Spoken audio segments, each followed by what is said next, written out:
Life science Gurukul channel पर biogenius exam accelerator practice series for USET 2024 में आप सभी का स्वागत है।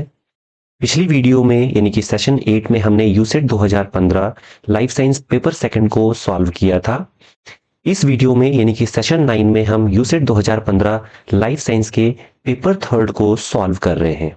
पेपर थर्ड में 75 क्वेश्चंस इंक्लूड थे।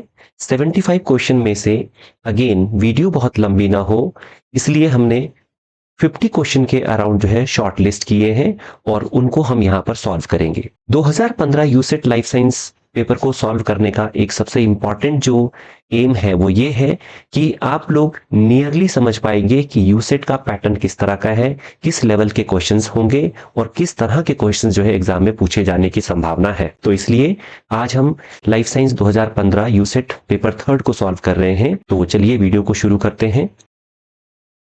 सेशन 9 और यूसेट 2015 पेपर थर्ड का पहला क्वेश्चन है, tracheoles are found in. Tracheoles इनमें से किस में मिलेंगे? इंसेक्ट्स में, fish gills, yeast cells, diaphragm. तो इस क्वेश्चन का सही आंसर है इंसेक्ट्स में। इंसेक्ट्स में ट्रैक्यूल्स एक तरह से रेस्पिरेटरी सिस्टम का पार्ट होते हैं। Which of the following statements are wrong? यहां पर 4 स्टेटमेंट है और बताना है कौन सा स्टेटमेंट रॉन्ग है। CAM plants fix CO2 at night via PEP carboxylase. Second, temperature has no effect on biochemical reaction of photosynthesis. Plant with C4 metabolism need more Rubisco to achieve a given rate of photosynthesis. At CO2 compensation point, the net efflux of CO2 from the plant is 0. तो क्या first and second statement सही है? Second and third, third and fourth and first and fourth. तो जो wrong हमें जो है wrong को यहाँ पर आइडेंटिफाई करना है तो रॉन्ग है ऑप्शन बी, यानी कि सेकंड एंड थर्ड स्टेटमेंट जो है temperature has no effect on biochemical reaction of photosynthesis, ये रॉन्ग है, रॉन्ग स्टेटमेंट है। Plant with C4 metabolism need more RuBisCO to achieve a given rate of photosynthesis, ये दोनों statement wrong है। Which of the following statements about Rubisco is wrong? Again, Rubisco, ribulose 1,5-bisphosphate carboxylase oxygenase. इनमें इसके लिए इनमें से कौन सा स्टेटमेंट रॉन्ग है? It is present at low concentration in the chloroplast. It is activated by the addition of CO2 to the E amino group of specific lysine. It catalyzes the cleavage of a 6-carbon intermediate to form 2 3-carbon compound. It catalyzes a reaction between Rubisco and O2 that decreases the efficiency of photosynthesis. तो Rubisco के लिए wrong statement को identify करना है, तो इसका सही answer है ऑप्शन ए, यानी कि रॉन्ग स्टेटमेंट है रुबिस्को के लिए कि it is present at low concentration in the chloroplast. Next question है, stress response is controlled mainly by. यानी कि स्ट्रेस रिस्पॉन्स किसके द्वारा कंट्रोल होते हैं? Adrenal glands, thyroid glands, heart muscles और ऑप्शन डी हाइपोथैलेमस। तो इस क्वेश्चन के लिए सही आंसर होगा ऑप्शन डी, हाइपोथैलेमस के द्वारा स्ट्रेस रिस्पॉन्स जो है मेनली कंट्रोल किए जाते हैं।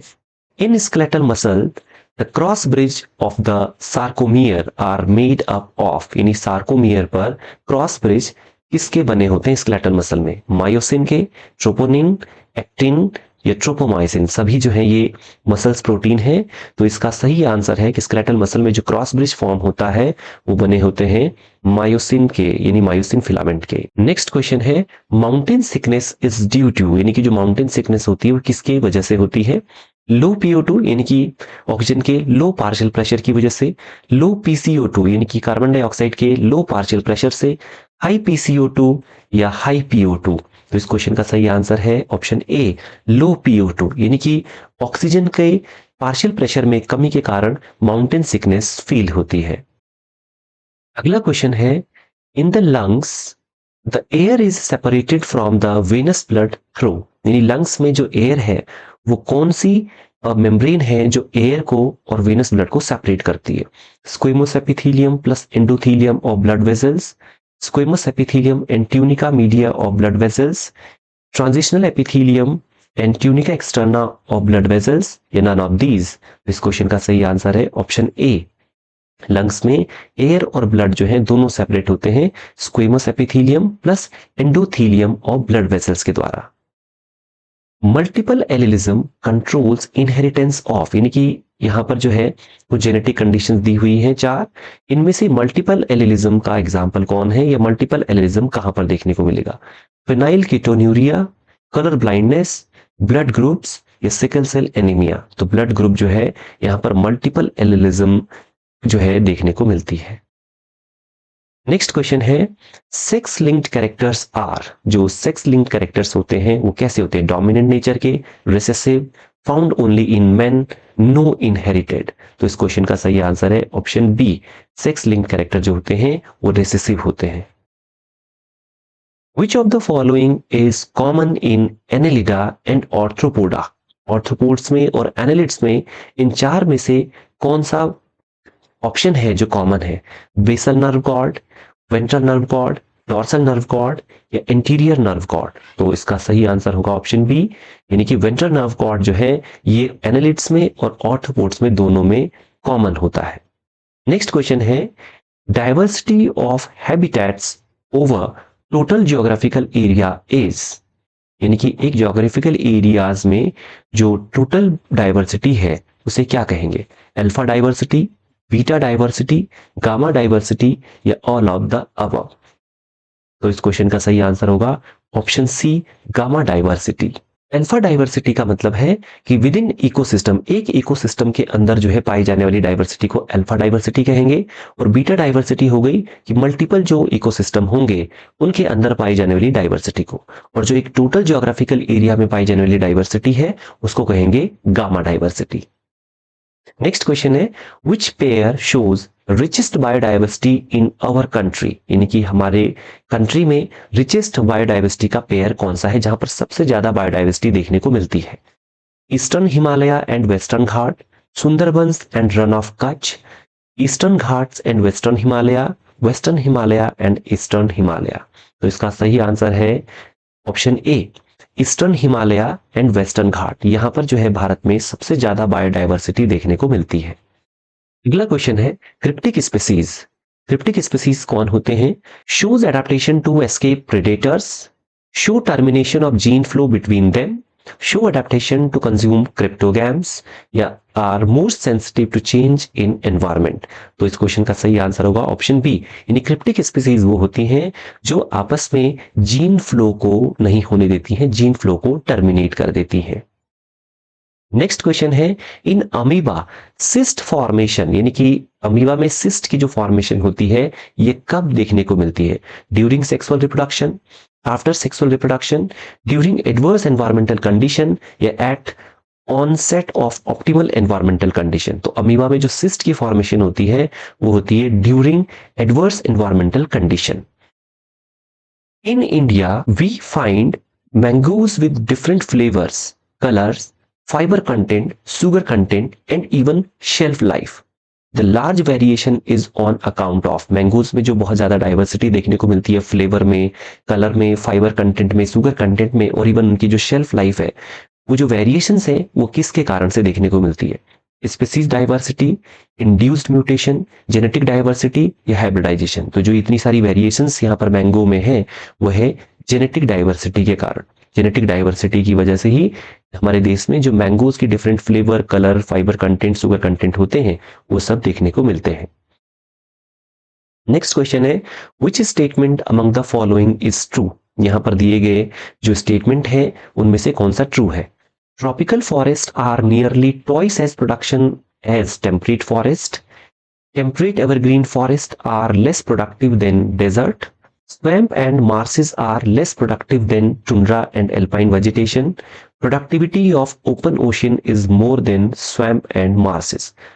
तो जो ट्रू स्टेटमेंट है वो है ऑप्शन ए, यानी कि ट्रॉपिकल फॉरेस्ट जो होते हैं उनमें जो प्रोडक्शन है वो टेम्परेट फॉरेस्ट के मुकाबले लगभग दुगुनी होती है। बाकी जो सारे स्टेटमेंट है ये सभी स्टेटमेंट जो है रॉन्ग है। तो ऑप्शन ए जो है राइट आंसर। नेक्स्ट क्वेश्चन है, which of the following characteristics are typical of r selected species, यानी कि नीचे 4 कैरेक्टर्स दिए गए हैं, इनमें से आर सेलेक्टेड स्पीसीज के लिए कौन से कैरेक्टर्स सही हैं? They produce many offspring in a short period of time, they have very low survivorship early in life, they take very long time to reach reproductive maturity. They always come at very late stage after distribution. तो इन चार में से are selected species के लिए only one statement true है, only two and third, first and second and all 1 2 3 4। तो सही answer है ऑप्शन सी, यानी कि यहाँ पर ये जो दो स्टेटमेंट है 1 and 2, they reproduce many offsprings in a short period of time और they have very low survivorship early in life। ये दोनों स्टेटमेंट आर सिलेक्टेड स्पीसीज के लिए सही है। नेक्स्ट क्वेश्चन है, hardened encasements formed in outer parts of organic remains of organism which later decay living cavities are known as। यानी fossil से related question है। तो इस क्वेश्चन का सही आंसर क्या होगा, इंप्रेशंस उन्हें कहेंगे जो एक तरह से ऑर्गेनिक मैटर को डिकम्पोज होने के बाद जो कैविटीज बच जाती हैं उन्हें क्या कहेंगे, इंप्रेशंस, मोल्ड्स, कास्ट या इम्प्रिंट्स। तो सही आंसर होगा ऑप्शन बी, मोल्ड्स। अगला क्वेश्चन है, amber important in the study of fossils is derived from. यानी एम्बर जो है ये फॉसिल्स की स्टडी में एक तरह से इंपॉर्टेंट रोल प्ले करता है। इसको कहां से डिराइव किया जाता है, ये कहां से प्राप्त होता है, लावा से, sediments of oceans, moraine of glaciers या रेजिन ऑफ कॉनिफर्स। तो इसका सही आंसर है option D, resin of conifer से एम्बर प्राप्त होता है और ये जो एम्बर होता है ये फॉसिल्स को एक तरह से प्रिजर्व करने में काम आता है। नेक्स्ट क्वेश्चन है, an aerobic spore former commonly used as a bioinsecticide is Bacillus thuringiensis, Bacillus subtilis, Bacillus polymyxa या Lactobacillus species। तो इस क्वेश्चन का सही आंसर है option A, Bacillus thuringiensis। Next question है, the raw material for the fermented food product sauerkraut is cabbage, green olives, soybean या rice. इसका सही आंसर है ऑप्शन ए, ये एक जर्मन डिश है, जर्मन फूड प्रोडक्ट है जिसका रॉ मटेरियल जो है वो कैबेज होता है।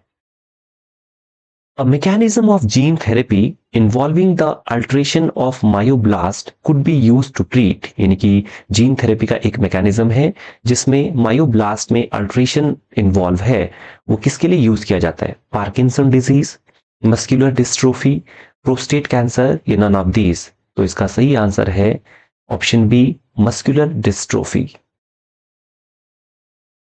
नेक्स्ट क्वेश्चन है, the technique widely used to map cytological locations of genes and other DNA sequences within large eukaryotic chromosome is somatic cell hybridization, RFLP, FISH या आरएपीडी।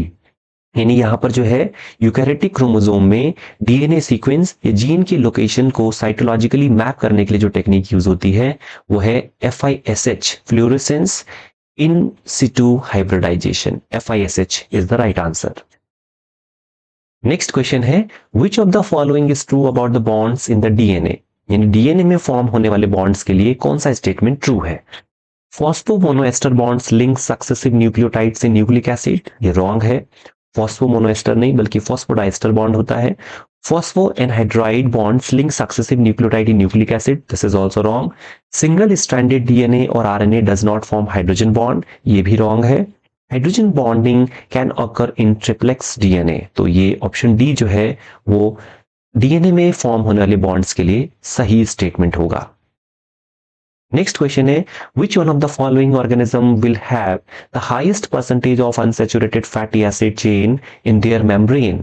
Thermophilic bacterium, polar bear, Antarctic fish, all of the above। कौन सा organism है जिसकी membrane में unsaturated fatty acid का highest percentage होगा। तो ये जो क्वेश्चन है ये पिछले हमारे किसी वीडियो सेशन में भी आया था, तो इस क्वेश्चन का सही आंसर है एंटार्क्टिक फिश। एंटार्क्टिक फिश में high percentage of unsaturated fatty acid ही उसको अडेप्ट करती है कि वहां पर के कोल्ड वाटर में भी आसानी से सर्वाइव कर सकती है। नेक्स्ट क्वेश्चन है, the simultaneous assembly and disassembly of tubulin. Tubulin की एक ही समय में असेंबली एंड डिसअसेंबली जो होती है based on its critical concentration at the plus and minus ends of microtubule is called, क्या कहते हैं, पोलैरिटी, ट्रेडमिलिंग, डायनेमिक इंस्टेबिलिटी या चर्निंग। तो इस क्वेश्चन का सही आंसर होगा option B, treadmilling. Next question है, in egg of an organism has 10 picogram, PG लिखा है, picogram of DNA in its nucleus. किसी ऑर्गेनिज्म के न्यूक्लियस में डीएनए की जो अमाउंट है वो 10 पिकोग्राम है। How much DNA would diploid cell of the same organism have in G2 phase of meiosis. उसी ऑर्गेनिज्म के मियोसिस में, जब मियोसिस हो रहा होगा, G2 फेज में कितना डीएनए कंटेंट होगा? 10 पिकोग्राम, 5 पिकोग्राम, 20 पिकोग्राम या 40 पिकोग्राम? तो इस क्वेश्चन का जो सही आंसर होगा वो होगा 40 पिकोग्राम, क्योंकि एक जो सेल है जिसमें एक टाइम में 40 पिकोग्राम डीएनए है, वो जब डिवाइड होगी और एग्स के फॉर्म होंगे तो 4 जो है यहाँ पर हेप्लॉइड सेल्स फॉर्म होंगी, तो वहां पर 10 पिकोग्राम इन एवरी एग जो है यहाँ पर क्या होगा? डिस्ट्रीब्यूट होगा। तो इसका सही आंसर होगा ऑप्शन डी, 40 पिकोग्राम। अगला क्वेश्चन है, the method of labeling of double standard DNA molecule with radioactive compound using DNase first and DNA polymerase first is called. यानी कि डीएनए मॉलिक्यूल्स की जो है रेडियो एक्टिव कंपाउंड से labeling करना क्या कहलाता है? Nick translation, dot hybridization, DNA sequencing, DNA control. तो इस क्वेश्चन का सही आंसर होगा ऑप्शन ए। इस टेक्निक को कहा जाता है निक ट्रांसलेशन। अगला क्वेश्चन है, one strand of a section of DNA isolated from E coli reads. यहां पर एक डीएनए जो कि ई कोलाई से आइसोलेट किया गया, उसके सेक्शन का एक तरह से यहाँ पर नाइट्रोजनस बेस का सीक्वेंस दिया है 5 prime to 3 prime, GTA G CC TA triple CAT AGG। Condition ये है कि suppose that an mRNA were transcribed using the complement of this DNA strand as the template। ये जो यहाँ पर सीक्वेंस डीएनए का दिया हुआ है, इस पर एमआरएनए ट्रांसक्राइब होता है और इस स्टैंड को एज अ टेम्पलेट यूज किया जाता है। तो what would the sequence of the mRNA in this region be? इसके लिए जो नया सिंथेसाइज एमआरएनए होगा उसका सीक्वेंस क्या होगा? तो यहाँ पर 4 ऑप्शन दिए हुए हैं। इतने सारे जो यहाँ पर ऑप्शंस दिए हुए हैं, इसमें जो नाइट्रोजनस बेस का सीक्वेंस है, इसके लिए हम देखेंगे कि जब एमआरएनए की फॉर्मेशन होगी तो वो होगी 5 प्राइम टू 3 प्राइम डायरेक्शन में। तो यहां से हम देखेंगे रिवर्स की तरफ होगा, तो यहां पर G है तो जो सिंथेसाइज होने वाला स्ट्रैंड होगा C होगा। अगला G है देन C, अगला A है तो थाइमीन तो होगा नहीं, यहां पर होगा U, देन थाइमीन है तो A, तो CCUA करके सीक्वेंस शुरू होगा। तो CCUA UGGG UA GGCUAC जो ऑप्शन ए है, ये इस क्वेश्चन के लिए सही आंसर होगा। इस क्वेश्चन को आप अगर आप ध्यान से देखना चाहते हैं तो वीडियो पॉज करके आप थोड़ा सा इसको अच्छी तरह से डिटेल में देख सकते हैं। अगला क्वेश्चन है, myoglobin and beta globin genes of human are the example of. यानी कि बीटा ग्लोबिन और मायोग्लोबिन जीन्स जो होती है ह्यूमन में, वो किसके एग्जांपल है? Orthologous gene, paralogous genes, homeotic genes, none of the above.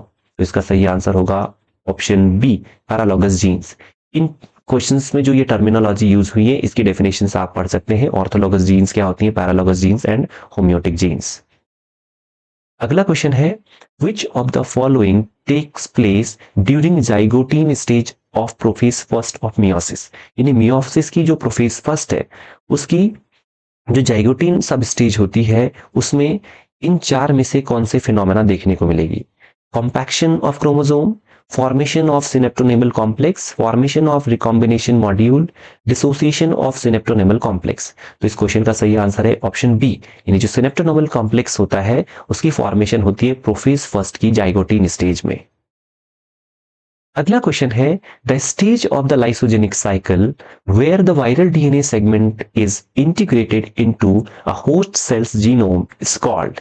यानी लाइसोजेनिक साइकिल के दौरान viral DNA segment host cell के जीनोम से जब इंटीग्रेट होता है उसे क्या कहा जाता है? Lytic cycle, lysogenic cycle, prophage, bacteriophage. तो इस क्वेश्चन का सही आंसर होगा ऑप्शन सी, इसे कहेंगे प्रोफाज या prophage. Which of the following statement incorrect regarding transport protein. Transport protein के लिए इनमें से कौन सा स्टेटमेंट इनकरेक्ट है? They are present in cell membrane, ये तो करेक्ट है। They are served to carry polar molecules across cell membrane. This is also right. They are required to transport amino acid across the cell membrane. This is also right. They are required to transport steroid across the cell membrane. तो ये जो है ये incorrect होगा। तो इस question के लिए जो सही आंसर होगा वो होगा ऑप्शन डी। नेक्स्ट क्वेश्चन है the average thickness of plasma membrane या सेल मेम्ब्रेन के लिए जो एवरेज थिकनेस है वो कितनी होगी? 5 to 10 nanometer, 25 to 30 nanometer, 75 to 80 nanometer या 120 टू 125 नैनोमीटर। तो इस क्वेश्चन का सही आंसर है ऑप्शन ए। जो एवरेज थिकनेस है वो 5 से 10 नैनोमीटर के बीच में होती है। 5 to 10 nanometer is the right answer. तो ये जो वीडियो सीरीज है इसको बनाने का मुख्य उद्देश्य यही था कि आप देख पाए, समझ पाए कि पार्ट 3 ये जो पेपर थर्ड या पेपर सेकंड है उसमें किस लेवल के और किस तरह के क्वेश्चन इंक्लूड है। तो आप देख पा रहे होंगे कि इस तरह के बहुत छोटे छोटे और इजी क्वेश्चन भी इंक्लूड है, बहुत बेसिक क्वेश्चन है और कुछ जो है कॉम्प्लेक्स भी है। तो सभी तरह के क्वेश्चन जो है यहाँ पर इंक्लूड होते हैं। अगला क्वेश्चन है which of the following is not an example of programmed cell death. चार ऑप्शन यहाँ पर है, चार में से बताना है कि प्रोग्राम्ड सेल डेथ का एग्जाम्पल कौन नहीं है। Leaf senescence, differentiation of tracheary element, hypersensitive response या फ्रूट रेपनिंग। तो फ्रूट रेपनिंग जो है ये एक तरह से प्रोग्राम्ड सेल डेथ का एग्जाम्पल नहीं है। नेक्स्ट क्वेश्चन है how much old is the embryo when it becomes a foetus. यानी कि कितने ओल्ड एम्ब्रियो को जो है फीटस कहा जाता है या फीटस बन जाता है? 2 मंथ्स, 4 मंथ्स, 6 मंथ्स या 8 मंथ्स। तो अगर जो है मंथ्स में दिया है तो इसके लिए सही आंसर होगा 2 मंथ्स, और अगर वीक में दिया होगा तो 8 वीक्स का जो एम्ब्रियो होता है उसको फीटस कहा जाता है।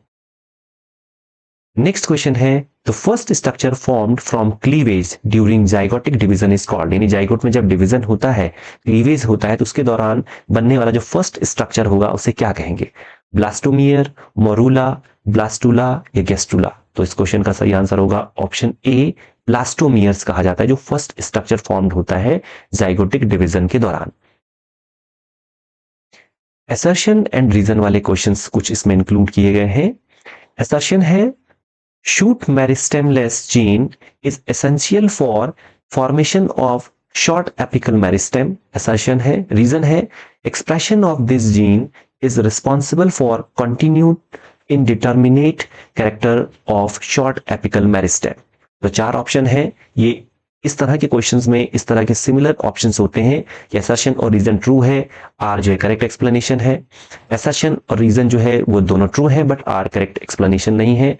ए ट्रू है बट आर फॉल्स है, या ए फॉल्स है बट आर ट्रू है। तो इस क्वेश्चन का जो सही आंसर है वो है ऑप्शन ए, यानी कि both A and R is true. यानी जो शूट मेरिस्टेमलेस जीन होती हैं वो इसेंशियल है for formation of short apical meristem, और ऑल्सो रीजन भी सही है, expression of this gene is responsible for continued in determinate character of short apical meristem. दोनों ही सही है और आर जो है वो ए का सही एक्सप्लेनेशन है। तो option A is the right answer. अगला क्वेश्चन है again assertion leaf senescence is regulated by some growth regulators. Reason है cytokinin accelerate senescence but ethylene delays it.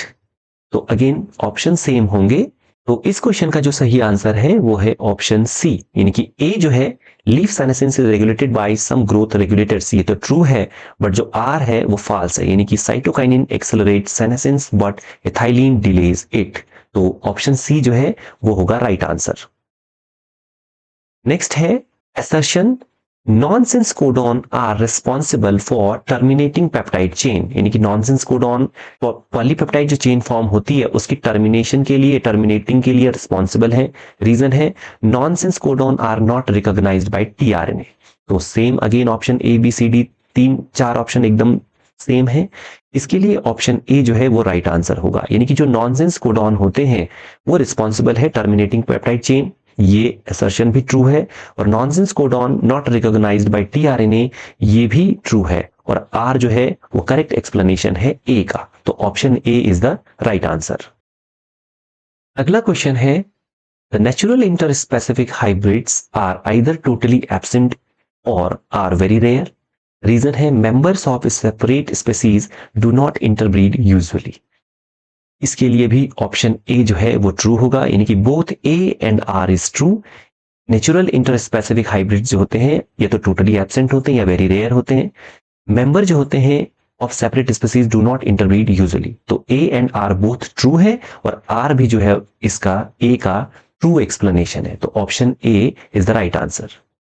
Next question भी असर्शन और रीजन पर बेस्ड है। Assertion, haemophilia never occurs to women and reason is gene for hemophilia are found in X chromosome and therefore homozygous recessive condition is lethal। तो इस question के लिए भी option A जो है वो सही आंसर होगा कि असर्शन और रीजन दोनों ही सही है और आर जो है वो ए का करेक्ट एक्सप्लेनेशन है। Estrogen secretion is controlled by, estrogen का सिक्रीशन किसके द्वारा नियंत्रित होता है? एफएसएच, एलएच, प्रोजेस्टेरॉन या जीटीएच। तो इसके लिए सही आंसर होगा ऑप्शन ए, फॉलिकल स्टिमुलेटिंग हार्मोन। ये हार्मोन एस्ट्रोजन सिक्रीशन को कंट्रोल करता है। Select the correctly matched option between column first जिसमें डिस्क्रिप्शन ऑफ द प्रोसेस दिया गया है and column second name of the biochemical process. तो जैसे यहाँ पर और इस कॉलम फर्स्ट और कॉलम सेकंड को मैच करा के नीचे जो कोड दिए गए हैं ए बी सी डी, इनको जो है यहाँ से सही जो मैच है वो फाइंड करना है। ए है process by which an electron is lost, तो इसको कहते हैं ऑक्सीडेशन, यानी कि ए के लिए हो जाएगा 2। 3 carbon molecule is converted to 2 carbon molecule and CO2 is released, ये होगा थर्ड, यानी acetyl coenzyme A formation during glycolysis, तो बी के लिए हो जाएगा third. Takes place in inner mitochondrial compartments, तो कौन सी प्रोसेस यहां पर होती है इनर माइटोकॉन्ड्रियल कंपार्टमेंट में? तो इसके लिए होगा ऑप्शन 4 यानी Krebs cycle. A common biochemical process performed by all living organism, इसका होगा फर्स्ट यानी ग्लाइकोलिसिस। तो सही मैच ये हो गया 2 3 4 1। 2 3 4 1 जो है वो ऑप्शन ए में जो है यहाँ पर सही है, यानी ए के लिए जो बायोकेमिकल प्रोसेस है वो 2 सही है, बी के लिए 3, सी के लिए 4 एंड डी के लिए फर्स्ट। और डिटेल में आप प्रत्येक पॉइंट को अच्छी तरह से ध्यान से देख ले वीडियो को पॉज करके, बहुत ज्यादा समय हम यहाँ पर नहीं लगाएंगे हर एक ऑप्शन को पढ़ करके। तो इस क्वेश्चन के लिए सही आंसर होगा ऑप्शन ए। नेक्स्ट क्वेश्चन में भी कॉलम फर्स्ट को कॉलम सेकंड से मैच कराना है। कॉलम फर्स्ट में है सोल्यूबलाइजेस एक्टिन फाइबर्स, तो इसके लिए कौन सा सही होगा कॉलम सेकंड में? इंटीग्रिन्स, इंटरमीडिएट फिलामेंट, जेल्सोलिन या वांडरवाल्स इंटरैक्शन। तो सोल्यूबलाइजेस एक्टिन फाइबर के लिए थर्ड ऑप्शन सही होगा, gelsolin. Major receptor of ECM protein, तो इसके लिए सही होगा option A, integrins, option first. Keratin is a type of, किस तरह का? इंटरमीडिएट फिलामेंट, तो इस थर्ड के लिए यानी सी के लिए हो जाएगा second. And weak non specific attractive force, इसके लिए हो जाएगा वांडरवाल इंटरैक्शन यानी कि फोर्थ। तो सही सीक्वेंस हो जाएगा 3 1 2 4। तो 3 1 2 4 देखना है कहां पर है? 3 1 2 4 है ऑप्शन ए में। 3 1 2 4, ए के लिए थर्ड, बी के लिए फर्स्ट, सी के लिए 2 एंड डी के लिए 4। अगला क्वेश्चन भी मैच करने के लिए है, कॉलम ए को कॉलम बी से मैच करना है। तो ए है कंटेन्स बीटा 2 माइक्रोग्लोब्यूलिन, तो इसके लिए कौन सा सही होगा? एमएचसी क्लास फर्स्ट मॉलिक्यूल्स, यानी T cell receptor, IgG, IgE, तो इसके लिए ऑप्शन फर्स्ट ही ट्रू है। Contains beta 2 microglobulin, MHC class first molecules के लिए सही है। बी है greatest percentage of serum antibodies of normal adults, तो नॉर्मल एडल्ट में greatest percentage of serum antibodies कौन सी है? तो इसके लिए जो है ऑप्शन 3 यानी आईजीजी जो है वो सबसे ज्यादा अमाउंट में सीरम में प्रेजेंट होता है एंटीबॉडी। थर्ड सी है binds to mast cells and basophils, यानी बेसोफिल से और मोस्ट जो सेल्स होती हैं उनसे कौन बाइंड करता है? तो इसके लिए जो सही ऑप्शन होगा वो होगा ऑप्शन 4 आईजीई यानी कि इम्यूनोग्लोबुलिन ई। और डी है all chains of this cell surface molecules pass through the membrane, इसके लिए होगा ऑप्शन 2 यानी कि टी सेल रिसेप्टर। तो 1342 1342 देखेंगे ऑप्शन सी में जो है यहाँ पर इंक्लूड है 1342। तो पेपर थर्ड में इतने ही क्वेश्चन इंक्लूड किए गए हैं। ये कुछ क्वेश्चंस हैं जिनसे आपको एक बेसिक आइडिया जो है लाइफ साइंस यूसेट के लिए आपको मिल जाएगा। तो सभी एस्पिरेंट्स को मैं बताना चाहूंगा कि मुझे लगता है कि इस सीरीज में ये लास्ट वीडियो होगा। कल का दिन आप लोगों के पास है 6 जनवरी का। मैं पूरी कोशिश करूंगा कि एक और वीडियो 2017 के पेपर से, भले ही पार्ट सेकंड या पार्ट थर्ड से इंक्लूड हो पाए, मैं कोशिश करूंगा कि बना पाऊं। लेकिन अगर बिजी शेड्यूल के चलते अगर नहीं बना पाया तो आप लोग ये मान के चलिए कि ये आपके पास 2015 का जो पूरा पेपर है पार्ट सेकंड और पार्ट थर्ड, वो आपको कम से कम यहाँ पर मिल गया होगा। इससे आपको एक क्लियर विजन जो है पेपर के लिए मिल जाएगा। सभी एस्पिरेंट्स को पेपर के लिए ऑल द बेस्ट। और आप लोग जब पेपर दे करके वापस आएँ तो कमेंट्स में ज़रूर बताएं कि आप लोगों का पेपर किस तरह का हुआ है और कितने मार्क्स आप लोग स्कोर कर पा रहे हैं। काफ़ी सारे एस्पिरेंट्स वीडियोस में कमेंट करके पूछ रहे थे कि कट ऑफ जो है वो कितनी होगी या किस तरह से रहेगी। तो इसके लिए कोई फिक्स नंबर हम नहीं कह सकते, लेकिन आप ये मान के चलिए कि 300 में से जो कट ऑफ है वो डिपेंड करती है नंबर ऑफ कैंडिडेट्स, कितने लोगों ने अप्लाई किया हुआ है, कैटेगरी कौन सी है। लेकिन ये मान के चलिए कि 300 में से 55% से ऊपर अगर आप स्कोर करते हैं तो काफ़ी ज़्यादा चांसेस जो हैं यूसेट क्वालिफाई करने के बन जाते हैं।